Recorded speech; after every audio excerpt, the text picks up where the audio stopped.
É interessante, meu querido e minha querida, que o Messias, sendo em forma de Deus, ele não usurpou ser igual a Deus, mas ele se esvaziou e se fez como nós, como homem. Ele se humilhou, diz a palavra dele, a palavra de Deus.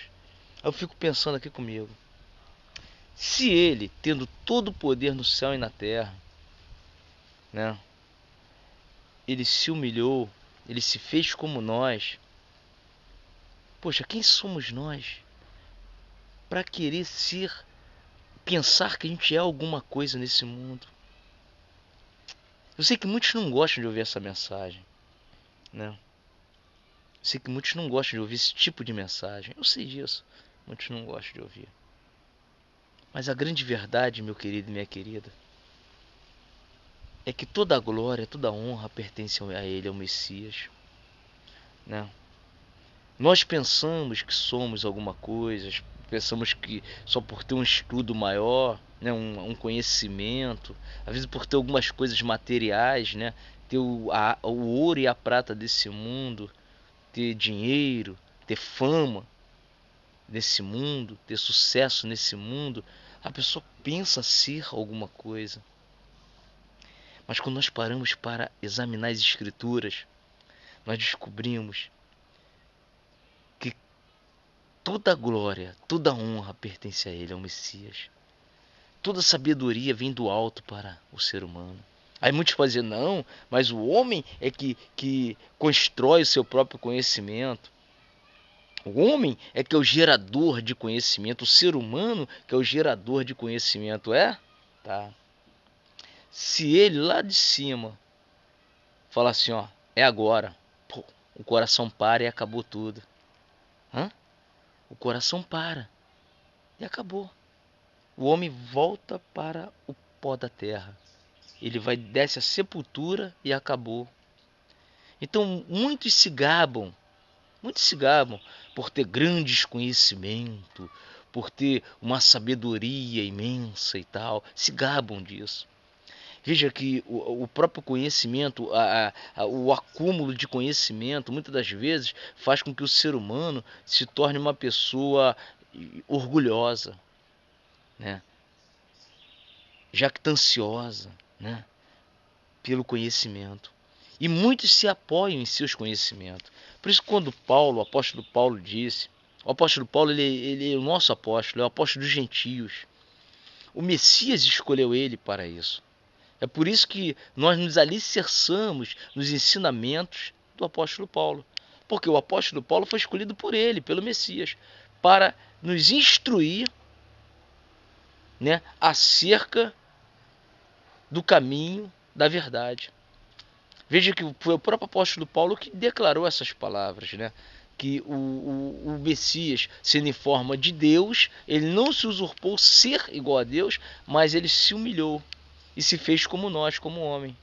Né? E o próprio apóstolo Paulo também, ele orienta que nós não devemos fazer nada por contenda, né? Tá debatendo, discutindo, né? Brigando uns com os outros. Nós não devemos fazer nada por contendas e nem por vanglória, né? Achar que nós somos alguma coisa, o conhecimento nos pertence, nós somos alguma coisa. Mas ele fala, fazem tudo por humildade, considerando os outros superiores a nós mesmos. Quando eu olho para esses ensinamentos do Evangelho, eu fico maravilhado. Que, que ensinamento glorioso é esse? É eu olhar para mim e saber que eu dependo dele. Eu dependo do Messias. Eu dependo dele até para continuar vivo. Né? Em continuar vivo aqui nessa terra. E dependo dele também na hora que eu for partir desse mundo, na hora que eu tiver que ir desse mundo, na hora que eu tiver que ir embora desse mundo. Eu vou estar dependendo dele. Né? Tem uma esperança, né, de morar com ele eternamente. Porque, a bem da verdade, meu querido e minha querida, todos nós sabemos que isso é fato. A ciência, por mais avançada que esteja, né, a ciência não conseguiu ainda descobrir, né, a, a fórmula da vida eterna. A ciência não conseguiu. A ciência ainda não conseguiu descobrir, né, a regeneração do corpo, das células. Quer dizer, a ciência não conseguiu descobrir ainda isso, né? E eu acredito que o Pai Celestial não vai nem permitir que eles descubram. Porque ele pode. Ele pode. Ele poderia dar sabedoria ao homem e o homem descobrir uma fórmula de não morrer mais, de continuar vivo eternamente aqui na Terra. Ele tem todo o poder, ele poderia fazer isso. Mas uma coisa que eu observo, que eu analiso, é que a vida eterna, ela está no Messias. E o Pai Celestial jamais vai permitir que o homem descubra a vida eterna aqui nessa terra. Porque se assim fosse, até mesmo as escrituras seriam anuladas. Porque realmente a ciência ia dar vamos dizer, um grande passo, né? Um grande passo no sentido de se autodenominar, né? Se autodenominar a detentora de todo o conhecimento e do poder até sobre a vida, poder sobre a vida. E quando na verdade a ciência não tem esse poder sobre a vida. Não tem, não tem. Portanto é que os médicos morrem, os cientistas morrem, né? Todos que nascem aqui nessa terra morrem. E após a morte, só há uma esperança, meu querido e minha querida. É a fé no Messias, no nosso Salvador. Só há uma esperança. E quem não tem essa esperança, infelizmente, está perdido. Está perdido. Então aprove ao Pai Celestial, ao nosso Criador, salvar os crentes pela loucura da pregação. Aprove ao Pai salvar os crentes pela loucura da pregação. É por isso que nós pregamos o Evangelho. Não adianta você ir do lado, aí você que está me ouvindo, ser ateu, ser incrédulo. Não adianta se defender o ateísmo para poder você continuar nas suas práticas do pecado, na prática pecaminosa. Não adianta você tentar defender a incredulidade, não adianta. Dizer que Deus não existe, que o Pai não existe, porque você sabe que Ele existe. Conforme eu sei que Ele existe, você também sabe. Porque Ele se revela para toda a humanidade. Ele se revelou através do Filho dele. Através do Filho dele. Ele se revelou para toda a humanidade. Então não vai ter justificativa diante do Pai. Porque você também já ouviu a mensagem. Você já ouviu.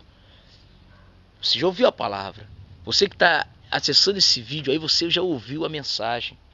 Então não há justificativa para você. E nem para mim também. A minha fé deve estar alicerçada sempre nele, no Messias.